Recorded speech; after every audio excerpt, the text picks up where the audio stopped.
I will tell you a story about something terrible that happened on Halloween. This story is true, so they say, and it made my hair stand on end just to hear it. It all happened many years ago in my town, which at that time was just a little town between the mountains of Catalonia, Spain. The town was little more than a small square with a church, a park, a prison, and a school, with all the houses clustered around. The town was very proud of their school, since it had been voted the best school in the province. It was the morning of October 31st, Halloween, and a class of students were doing arts and crafts in their classroom.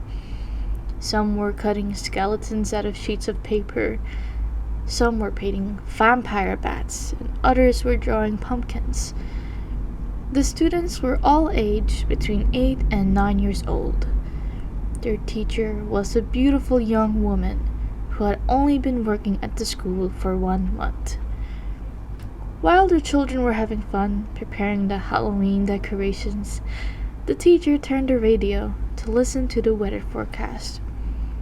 She was planning to organize an outdoor Halloween party for the kids later that day and wanted to be sure that it wouldn't rain. Suddenly, the weather forecast was interrupted by a news bulletin.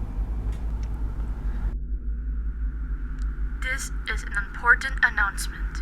A convicted murderer has escaped from the local prison and is on the loose. He is described as armed and very dangerous. Please do not attempt to apprehend him. The police will. The teacher rushed across the room and switched off the radio. She did not want to alarm the children, but it was too late. The children had all heard the broadcast and were very frightened by the news. They knew that the prison was very near the school. The teacher tried to reassure them and told them not to worry. A few minutes later, the school principal made an announcement over the intercom. Attention all teachers. We have been informed that the police are dealing with a very serious situation that is occurring right now in the town. All teachers are advised to lock the doors and windows of their classrooms until the police get this situation under control. I repeat, lock all doors and windows until further instruction. That is all. The teacher told the class to stay calm. She took out her key and locked the classroom door. Then she went around and closed every window, making sure that they were secure and nobody could get in. One little girl raised her hand and asked if she could go to the bathroom. The teacher didn't want to let her go, of course. But the girl insisted. The teacher finally relented and gave her permission to go to the toilet. After all, it was unlikely that the murderer would come to the school. She told the girl that when she came back, she would have to give a secret knock at the classroom door. Then they would know that it was her, and they could let her back in. The code was 3 taps and 2 scratches. The girl left to go to the bathroom, and the teacher locked the door behind her. To take the children's mind off the scary situation, she started telling stories. After 20 minutes had passed, and the girl still had not returned, the teacher began to get worried. What's taking her so long? She wondered out loud. Suddenly, they could hear footsteps in the corridor. Everybody in the classroom froze, and they heard a noise at the door. Tap, tap, tap. Scratch, scratch. Oh, thank God, she's back, sighed the teacher in relief. She walked over and took out her key. What if it's not her? Asked one little boy who was shivering with fright. The teacher hesitated, her key inches from the lock. Again, they heard a noise at the door. Tap, tap, tap. Scratch, scratch. It must be her, said the teacher. She put the key into the door and unlocked it.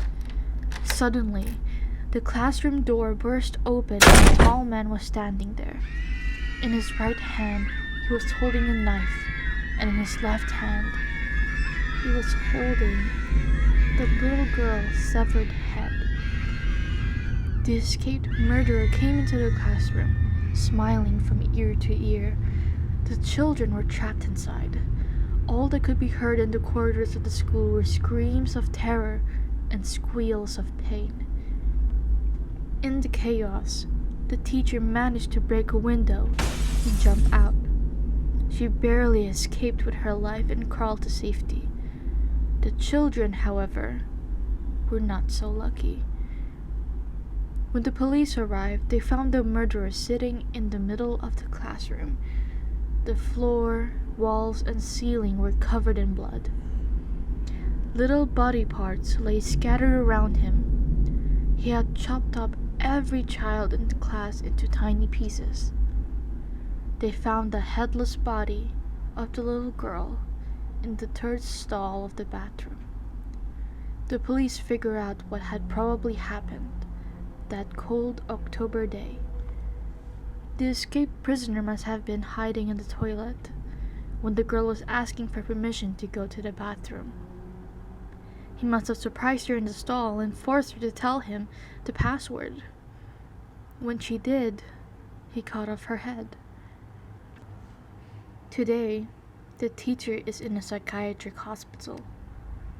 She never recovered from the incident and can't stop repeating over and over again. Tap, tap, tap.